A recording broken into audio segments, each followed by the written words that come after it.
Hi, how's it going in the name of Christ? It's Garabo. It's your girl Crank. Hey, I hope you're good. I hope you're stellar. I hope you're in a neat little bunch and spectacular or something.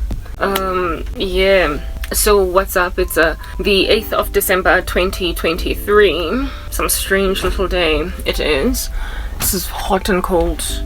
I didn't work out yesterday because of the rain, and man, how it slapped me upside the head. It slapped me upside the head and rendered me catatonic. But we're cool. In terms of those headaches that I was talking about yesterday, this morning, I woke up still it being slightly there, but it was a little bit better.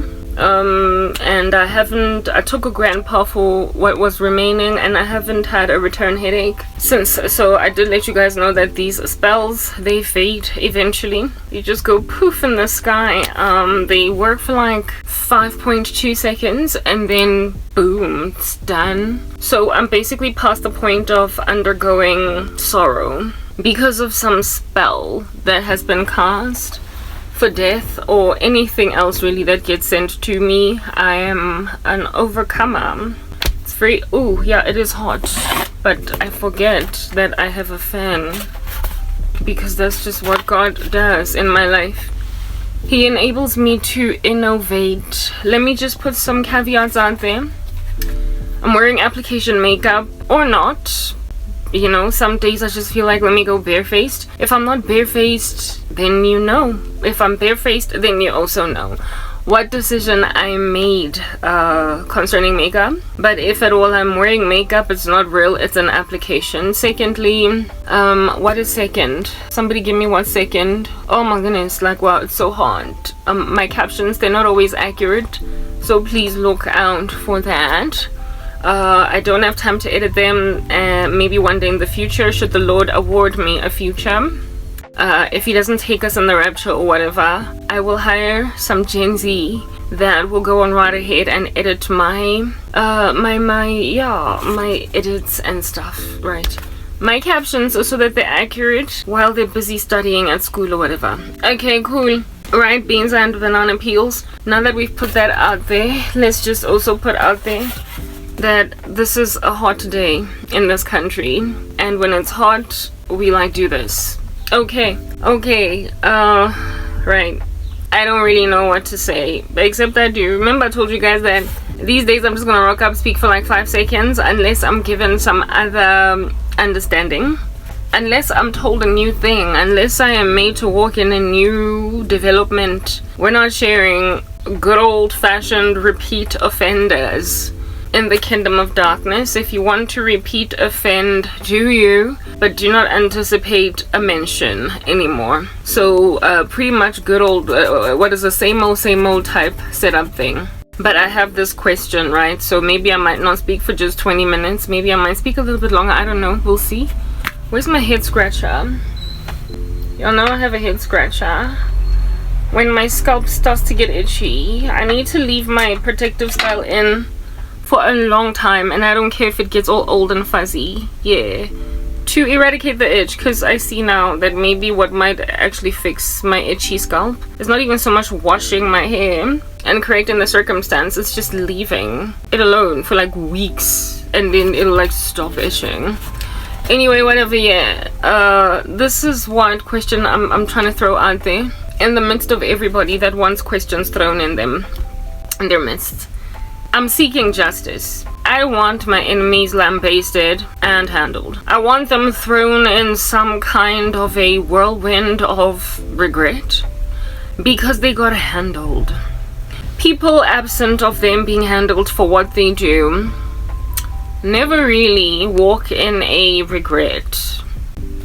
And the nice thing about regret is that it can produce repentance.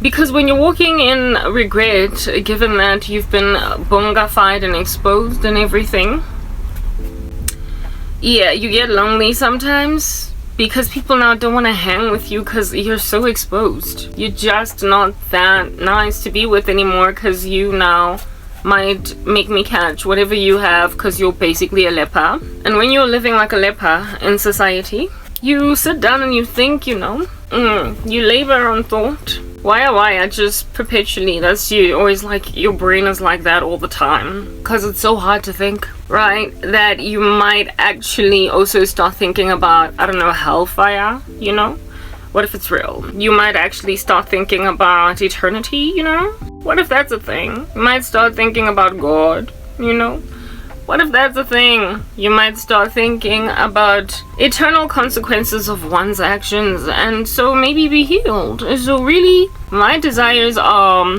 evangelistic. They are evangelistic. I'm dealing with an obstinate generation that is thoroughly trying to get away with murder. Witchcraft is an ugly thing. It's a nasty little sport. It is a stabbing of a person in the back, leaving them just kind of stabbed, with the hope that nobody's gonna find out that happened. And then when people find out anyway, it's like, oh snap, like, why must I be exposed as a witch? But like, you shouldn't have done witchcraft if you didn't want to be exposed as a witch. You ought to have foreseen that very potentially you might get, I don't know, caught. But now that you've been busted and everything, I guess you're not famous anymore, are you? Guess you're not popular anymore. And now that you're not popular and you're all by your lonesome, you might actually escape the fire. Yeah, why? Because now your brain is going to slap you. It's going to kick you as with the hoof of a donkey from the back. The hind leg of a donkey. Gonna be right here, center of your skull. Yeah.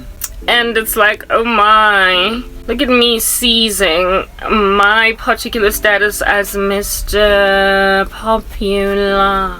Why are you alone now, Mrs. Popular? Where are all your goons now?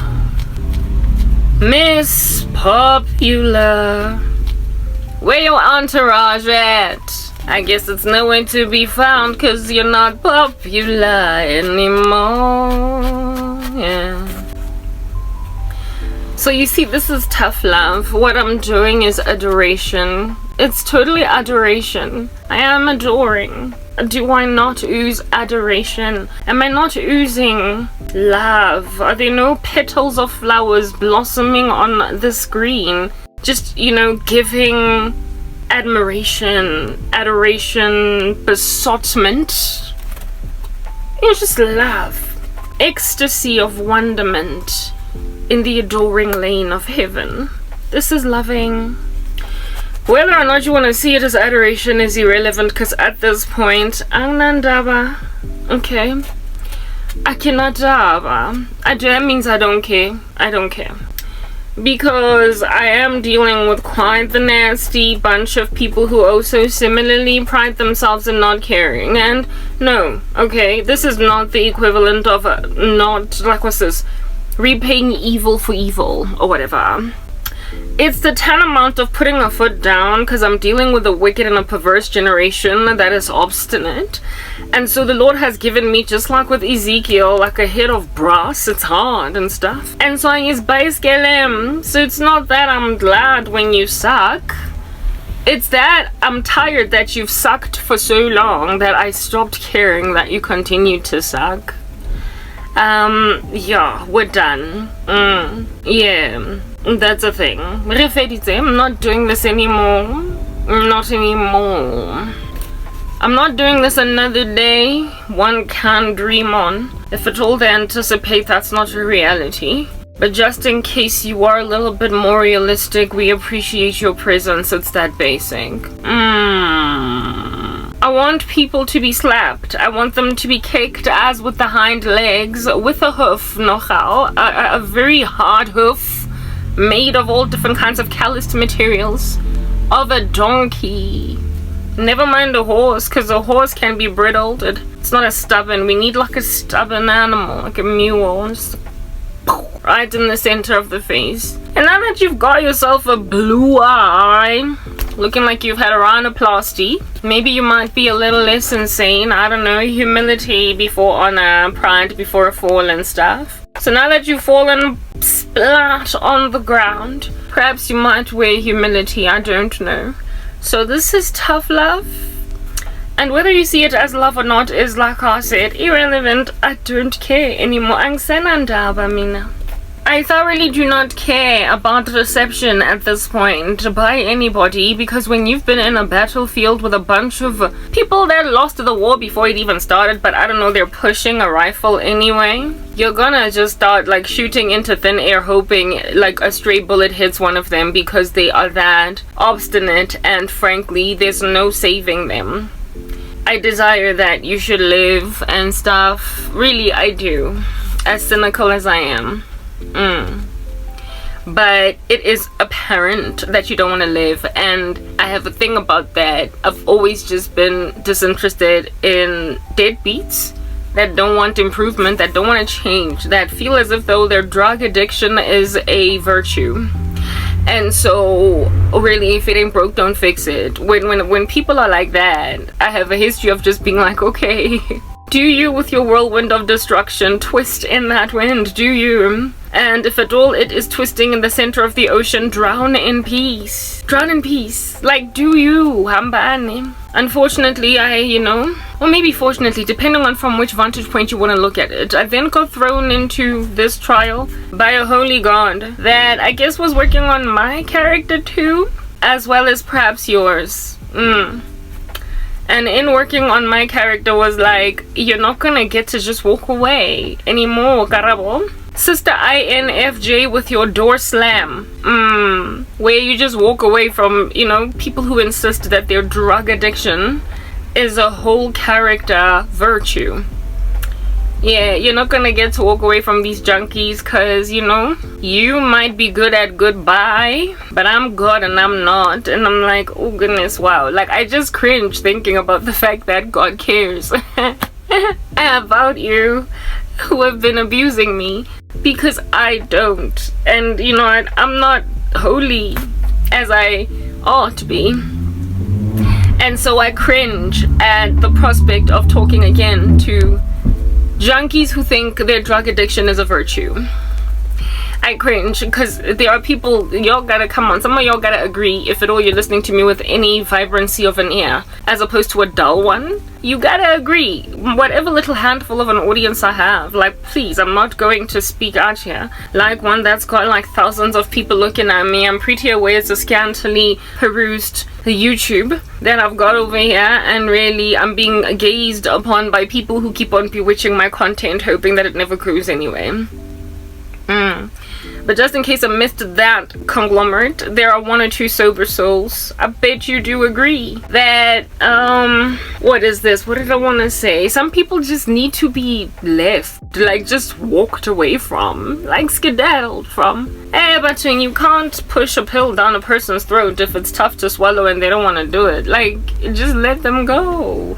Especially if they're not, gonna shatter your soul or your heart if they died. If they, stubbed their toe against the corner of a bed, you wouldn't be moved, you wouldn't be perturbed, you wouldn't be shaken even in the slightest. If at all, you wouldn't miss them if they passed away. Yeah, it is especially when they're like that. That you're like, you know what, it's okay. Like, the earth has so many people, and you're just not going to win a nerve in my brain that's going to come out of the head like that of stressed Eric and strangle me. You're not gonna do that. Like, I'm not going to have stress over not you. Like, who are you? I met you just yesterday. A lot of my afflictors are just these, like whatever. They're people I would not miss. I would have probably, I'm so distant from them that I wouldn't even find out until the great white throne judgment that they passed away. I wouldn't know. I would not know, because nobody would ever contact me to let me know, because they're irrelevant. They're no one. They're no one to me. I met them for 5 seconds and they acted so terribly that I was like, I'm sorry, you're a stranger. Aye, bye. Girl, bye. Boy, bye. It's cool, yo. Some of these people are complete strangers that decided to disrespect a stranger. That, personality type. I'm an INFJ. I can linger around people for a minute, but when I'm done, I'm done. I'm way too good at goodbye. I'm way too good at goodbye. Everton, I can leave. Me are not to leave. And I'm frustrating that way. I don't beg. I just don't. Especially not random new creeps. You know, when I've been suffering so badly. When you go through a lot, that's when you find out how disrespectful humanity is. Like a person that doesn't know you will thoroughly give you added grief, lots of it, because they found out that you're in a position, you have no power to fight back. Like, just because that you have nothing. Yes, like it's been rough. And these are the kinds of people that would be especially easy to just get out from the midst of. Just get out, Nji. Just get out. Yeah. And then God lingers you around them. Like, just keeps you hanging around. Randos that you don't give two hoots about. Like, you could not care less. If they dropped in the ground, not even a single family member of theirs would think to call you and let you know. Like 2, 3 years, 5 can progress easily with you still thinking they're alive. And then one day you just find out by happenstance that, oh, they died like 5 years ago. Oh, who'd have thunk it? Well, okay. Well, I mean, I guess I rest in peace.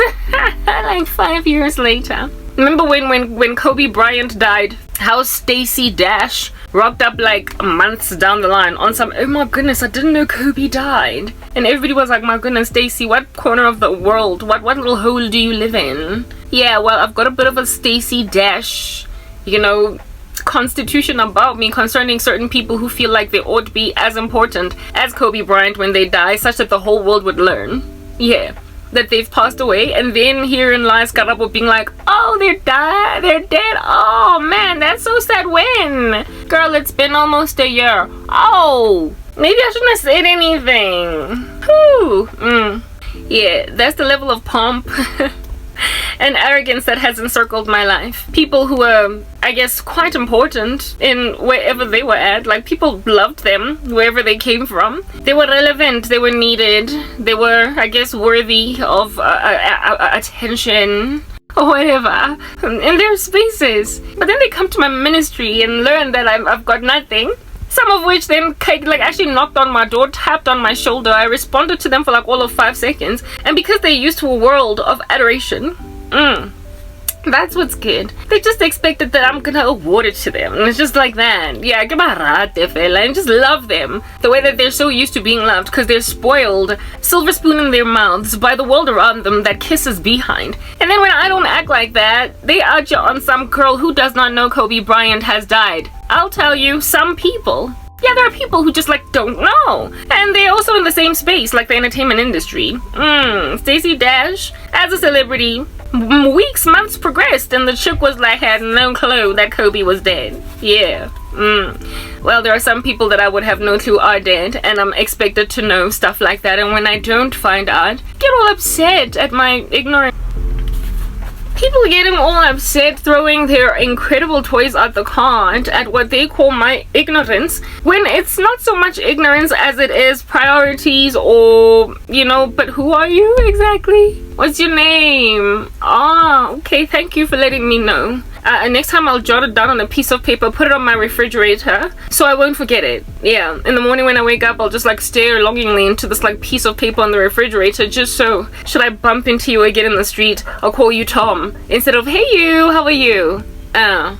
I've got such people as those, looking at me, expecting me to care just ever so slightly more about them when I don't, and I would love to get out, door slam them the way that I've been always able to leave Tom's door slammed. People that, I don't care that you're here or not, especially when you give me attitude, when you pass me shade, like, yo, bye. Like, it's okay. I don't need one extra iota of stress in my life from some stranger. Like, I just don't. And then there are those that make themselves strangers. So they were in your life. They were. At some point they were a friend, you cared. At some point somebody would have picked up a phone and called you if they died. But then like they estranged themselves from you by persecuting the living daylights out of you. They what is this? Betrayed you. That's the word. That's the key term. Yeah, they betrayed the creepy random crap out of you. And now you're a total stranger to them. You're a stranger to them, and so therefore, seeing as you're a stranger now, stranger danger becomes a thing. Stranger danger becomes a thing. Yeah. And so really avoid, be afraid, be very afraid. Don't talk to strangers. I mean, didn't your parents teach you that as a child? And then this like stranger danger wants to knock on your door. Like 5 years have progressed since they awarded you attitude.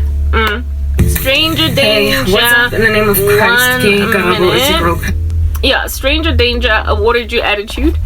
And now they're like knocking on your door, and you're supposed to like remember what they look like, the contours of their face. You're supposed to remember that they've got a birthmark on their back, on their like shoulder. Honey, you made yourself a stranger. I don't care. Now you're supposed to know what their first child's name is. The cesarean section they had, now you're supposed to basically know that they've got a scar down there. Like, it's okay. Like, I don't care anymore. You're a stranger, and in your presence I am in danger because you made yourself a dangerous stranger. You made yourself that human trafficking creep. Like, that's what you did. You made yourself the dude that flashes the little children in the park. And so because you made yourself that stranger danger, run. The parents say run. Please. Listen to your parents. Don't be disobedient, little children. And here it is that I'm telling my parent in heaven, I want to run. It's a stranger. Look at it. I don't recognize it.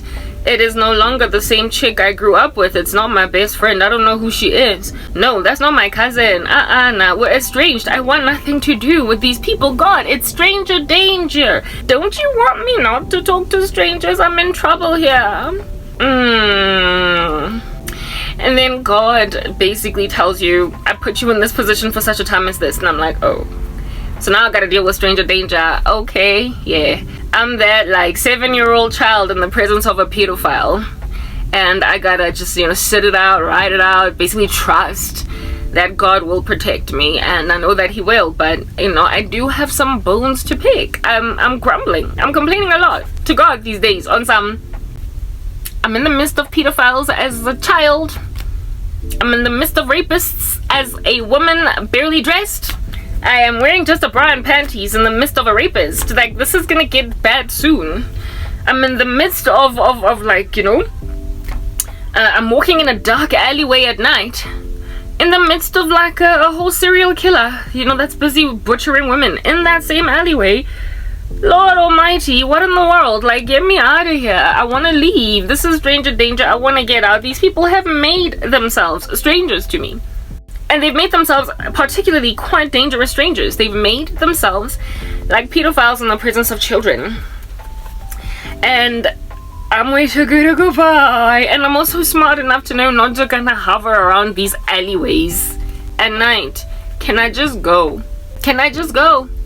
Like, I cannot be like almost like I've just woken up in the morning in my bathroom brushing my teeth in my bra and panties, but in the middle of a rapist just standing right there. Like, I'm in trouble on that day. Like, I'm encircled by like little fugitives all over the internet that are thoroughly running away from the lives that are messed up, that they live with. They've messed up and they've committed crimes in those areas. Yeah, and they're like trying to run away anywhere else. And so they find some people on the internet that they're going to beguile. They find some people on the internet that they're going to deceive into accommodating them when their whole neighborhoods want nothing to do with them. When people in their own lives can't stand them. When people that they come from know that this one, keep your children away from them. Otherwise, your child's innocence will be taken away. This is the kind of person you don't let your kids play around with, because next thing your kid is missing. Like, nah, stranger danger. But nah, these strangers, they're all over the internet. Jesus Christ. And you've made me like a child where I've got no money, no love, no respect. I have got no ability to take care of myself. I'm entirely dependent on people. And you've placed me before dangerous strangers. You've placed me before dangerous strangers. And I just want to go and be safe already.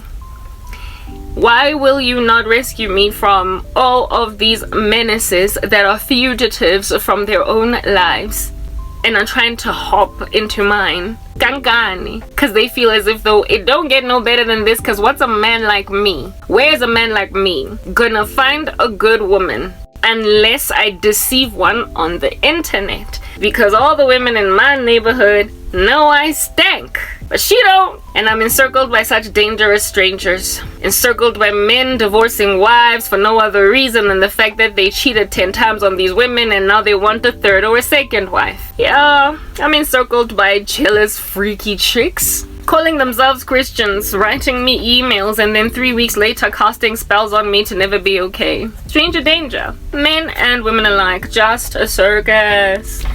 And this Serekisi, my oh my. How I just gotta ride it out. I just have to ride out the circus. That's what's good. And I don't feel safe. Some people of which, like I said, you know, I did know them at some point, but then they became strangers. Because, I mean, how do you not become a stranger when as a best friend, you make a decision that you're gonna just shatter my whole future? Make sure that I marry a little bit of a menacing beast, you know, similar to the one that you married. Make sure that I'm never okay in life. Then, I mean, whoa, that birthmark on your shoulder, who cares? To me, it's as good as a tattoo that can be removed by laser. Like, I don't care. Yeah. I don't care that you're a diabetic and you gotta go keep on like taking shots of insulin. I'm like, yo, I don't care that you have to like spend your life swallowing ARVs because you were diagnosed with HIV. I just don't care anymore. I don't care. I don't care to find out if you finally conquered your addiction to cigarettes. Have you finally, you know, succeeded to stop smoking? Oh, congratulations, girl, you did. Ah, yes, welcome to the party. So let's go and do a post addiction celebration luncheon where we will all be glad that we no longer smoke. Yeah. Yo, I don't care anymore. So seeing as I don't give a rat's a behind, ooh, it's really very strikingly tough to be godly. Because you can't be ungodly. If God has put you in a situation, yours is to respond to that placement. Because it's what it is, it's a placement. Yours is to respond to that placement with biblical maturity. You gotta keep on basically doing what it is that you would do anywhere at all that God puts you. Evangelize. You gotta try and make disciples of all nations, snatch them, some, if possible, even from the flames of hell. Like, my God. Didn't you say that if they persecute you in one town, flee to the next? Didn't you also say that dust your feet off and stuff? Like, I'm thoroughly not even trying to walk around like an INFJ anymore, door slamming anybody. This is biblical. I just wanna go. All I wanna do is dust my feet off and say it'll be a better day on the day of judgment for the cities of Sodom and Gomorrah, and of Sidon and Tyre will be for you and you and you. I just want to be able to say, okay, minang grand lana. A prophet has no honor in his own hometown. It's okay. Bye bye. Bye bye. Grandchap meaning porra anyway, so go find somebody else. Yeah, to agitate with your stranger danger. But as for me, I'm going to that other corner because it looks more feasible to try and evangelize in it. I've been talking about how it is that I want to give the gospel to the Generation Z. I'm thoroughly intrigued by the Generation Z and the Generation Alpha, the ones that are busy getting born now. Because ain't nothing that I can ever do for no millennial. There's nothing I can do for no Gen X. I'm telling a baby boomer, please, I can't help them. I can't. I proper can't. You know that saying, old habits die hard. You can't teach an old dog new tricks. Harder by days, you've displayed that that's a thing. But unfortunately, I am not being gazed upon by enough Gen Zs. These millennials and these exennials, yo, I was like, no, grand. It's like I'm a nurse, like Papa, yo, whoa. It's like I'm a nurse at a nursing home, like for the elderly, where some of them are like super senile. And I gotta be mature. I gotta be like Florence Nightingale. I have to overlook offense, turn the other cheek, stuff like that. Always trust, always love, always etc. Yo, wow, walk in love. Walk in love. Yo, I did not at all sign up for a job in a nursing home dealing with the senile. I just wanted a job as a regular nurse, like proper. Hey, it's proper. It's like graduating from nursing school, and you apply and you apply and you apply and you apply. You want to go and be a doctor's assistant. You apply. You want to be a surgical assistant. You apply. You want to be a resident at a like even at a war zone, partaking in being a member of the triage team, and you apply, like you proper, like every time in the application website where it is that you go look for jobs, you literally jump over, you skip over nursing home jobs. Like you just skip over them. Nursing home jobs, you skip over. You're like, I don't want to work in an old age home. I don't want to work in an old age home because you've got like PTSD from your grandparents. You remember how they were when you were growing up, when they were sick and your mother was taking care of them, how rude they were, how they spat on the feet, and how your grandmother, the last word she said before she breathed her last was F you to your mom. And you remember seeing that as a child and you were like, never. I am not working with old people, Angwas. Yeah, based on PTSD alone, just post-traumatic stress, making an observation of that nature as a child. Once you then, after following in your mama's footsteps, graduate from nursing school, you apply everywhere. You want to go and work in the United Nations peacekeeping forces as a nurse. You are able to, you are prepared to relocate, even working go Gaza, facing, the risk of like missiles landing in your backyard. You that chick, you don't care anything but a nursing home. And everywhere, Google, how is it full in a war zone? Come on, like how's a war zone full? I don't they need new nurses in the Ukraine? I'll go volunteer, it's fine. You thoroughly want to go put yourself in harm's way rather than just, down the road from you, less than a kilometer. There's a nursing home that has got like a vacancy open, and they not only have that vacancy open, but they also call you. They know you, that you just graduated, and they know that you know some of the people that are residents there because they're in your neighborhood. You grew up among them. It's old people in your neighborhood. The lady that always used to shout at you, yell at you, the next door neighbor's aunt, you know her, she's there too. The dude that used to do the garden, you know him, he's there too. When you were a child, the guy that used to scan groceries, the one that was working at the pharmaceutical down the road, him too, and all these people, you remember how rude they were to you as a child. They were not fresh, they were not kind, they were not sweet. If anything, the gardener guy used to always insist on continuing to mow the lawn, and so therefore hit you with those little stones that when you are mowing the lawn they fly, and then they hit you and they give you a bruise, and every time you're like, ow, ow, ow. He's not even like, sorry little children. He's like, you should know not to walk by me when I'm busy working because you are messing with my garden work. You know them. All right, Dave. And then nursing home is out, you're calling you on some high. We have a vacancy open. We just found out you graduated. You want residency. You want experience. You want ABC. Please come. We will take you. We will train you. We will. And you were like, hey, let me think about it. All you slapped them with is let me think about it. You see, and you apply and you apply and you apply and you apply. You apply like no man's business. You apply until steam is coming out of your hair. But at some point you gotta pay some bills. Like your mama can't keep feeding you. At some point you gotta gain experience. Your colleagues, your peers with whom you graduated at nursing school are going to excel above you. They're going to do far. They're going to move higher and higher. And while you're still at home applying and applying and applying. So then you end up just kind of taking the job in your neighborhood when you were prepared to go and be a nurse in a war zone. You were prepared to lose your life. That's how bad this thing was. Yeah. And you go to that war zone, and you go to another war zone actually right down the road. You don't even have to use your car. You can walk to work and back every day.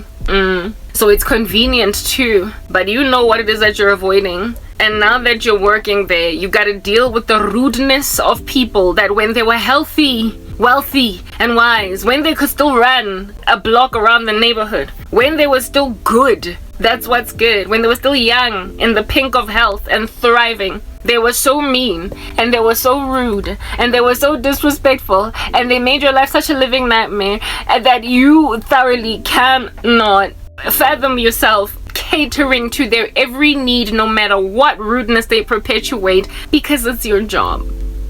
Because it's your job now. You grew up among them, underestimating you because you're a child. And now they're little geriatrics in a nursing home, and they're senile. And it is like a magnification, a graduation from what they were in their earlier years. They've become worse. And now you are getting a salary to take it in your stride.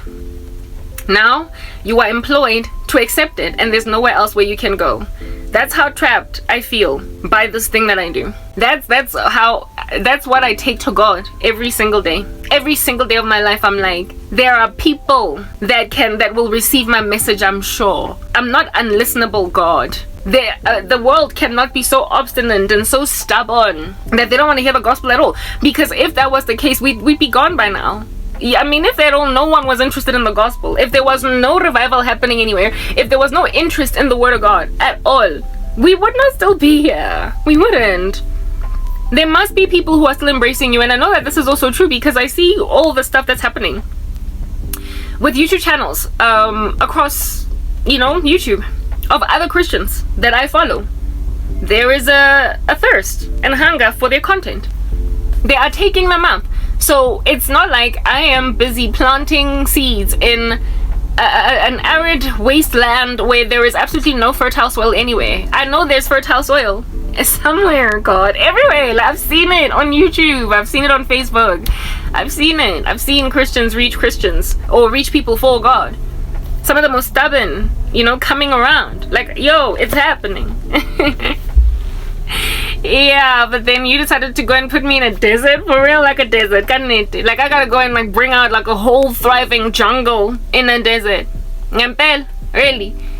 Could you just not have sent me somewhere where my seed will grow, instead of it being choked up perpetually, constantly scorched by the sun, mowed over by beasts, animals, it get vacuumed by hard knock winds, it get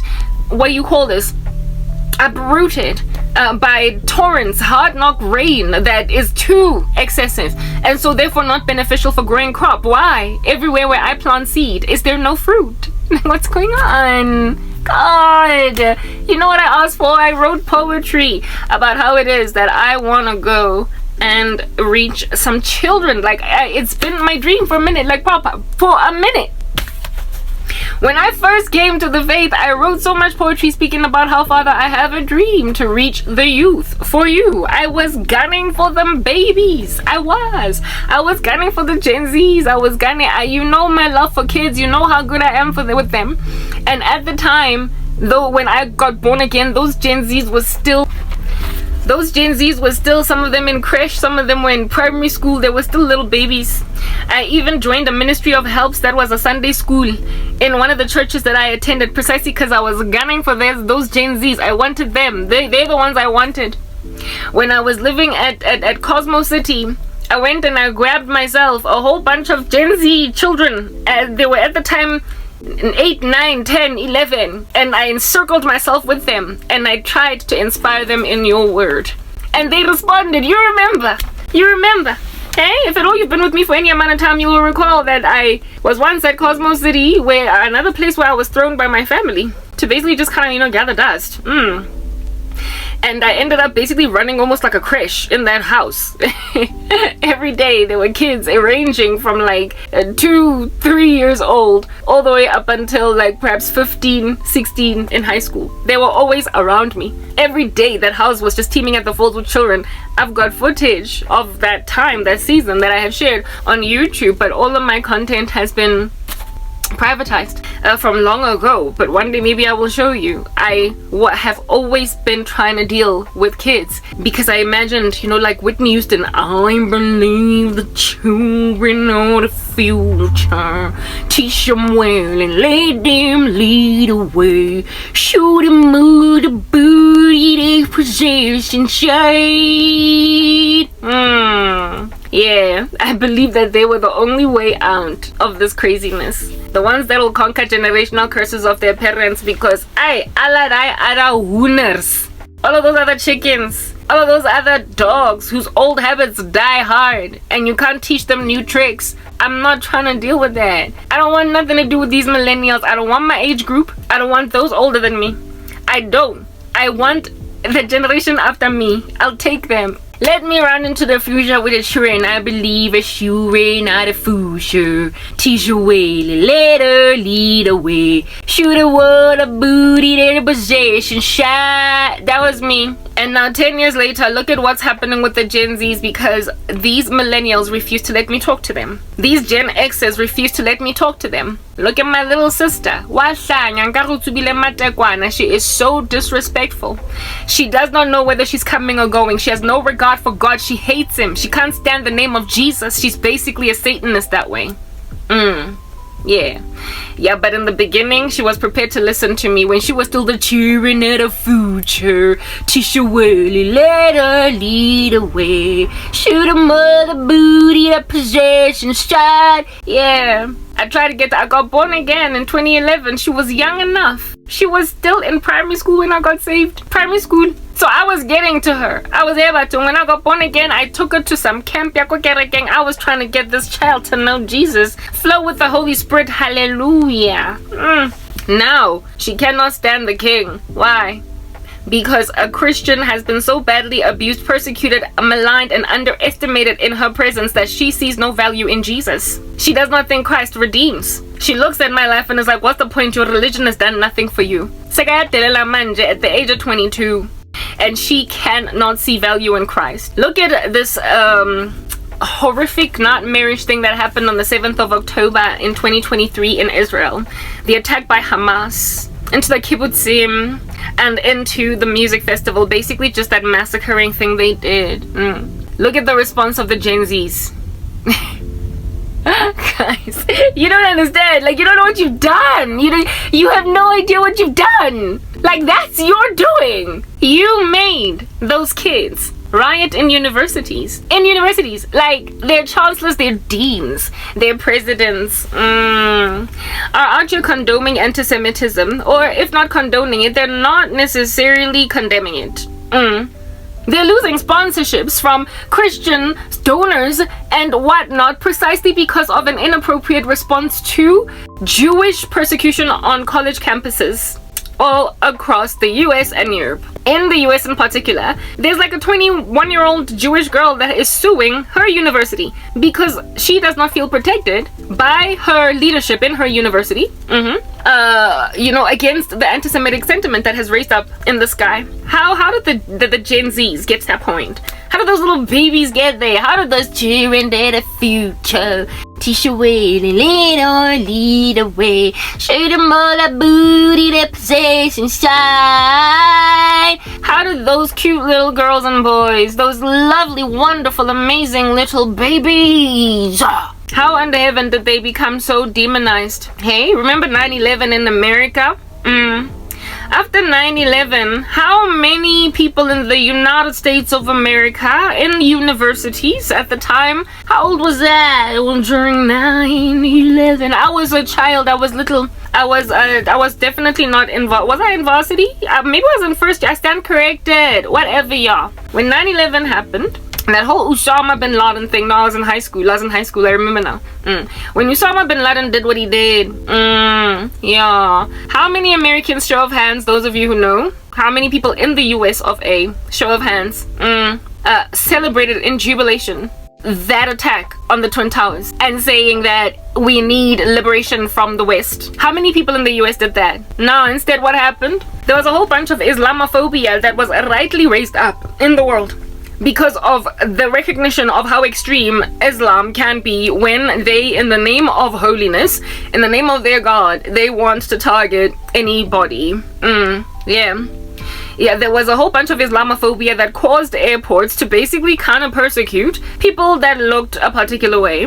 And there was so much, just over checking of everything and everyone to a point where you could not bring water bottles in your luggage. There are certain things you could not bring lest there should be a bomb, blah blah. There was lots and lots of airport security that made it near on impossible for people to traffic certain goods just in their little carry bags. Yeah, across lands, you could no longer bring even like meat. You could not bring like hair product, that you use in South Africa for growing your hair. You could not fly with it to America anymore, because what if this, there was just like too much border security checking, whatnot, thingy-mabobbying, airport security. That's what it produced. And there was a concerted sentiment by all Americans that what needs to happen is retaliation. We need to protect ourselves as a country. We must stand in in solidarity with one another. And we now know that there is a threat among us. University campuses, in there, you do not find students hopping up and down saying, "Well done, Osama bin Laden." Yes, you finally handled these Americans. Ain't no Muslim student in an American university would have ever had the brazen bravado, the audacity to hook up a placard with an Afghani flag, where it is that he, in the name of his freedom of religion and also freedom of expression, would then stand in solidarity with the people that have just brought down the Twin Towers in America. He would have been immediately arrested and questioned as a terrorist, apprehended, asked, do you know him? Do you work personally with him? What is your involvement in this thing? If anything, Muslims hunkered down. They calmed down, they, chilled, they sort of kind of retracted, and they obeyed the rules in the country where they were living so as to not face any more persecution for just being Muslim. Yeah. You know why that happened? It was because Christianity was the dominant religion in America, which still it is to this day. Children were being trained a particular way. Good was still good and evil was still evil, and so it was identified, pinpointed, earmarked as evil, that which happened on 9/11. And there was no different doctrine ever trained children. So kids, pretty much us, the equivalent or the tantamount of Gen Zs of the time, so the millennials of the time, we appropriately responded to 9/11 across the world, all across the earth. We appropriately responded to 9/11. In America, they appropriately responded to 9/11, and all across the world looking at that massacre appropriately responded to it. They knew that Islam was wrong, Islamic Jihad was wrong, Osama bin Laden had to get busted, he had to get caught. What happened over there was an abomination, it was wrong. It was just absolutely, you don't just get to do that to a sovereign country. And we also rightly labeled or targeted ISIS as a terrorist group, and Osama bin Laden as the most wanted man alive. Yeah, the whole world looked at life like that. And so really and truly justice prevailed, didn't it?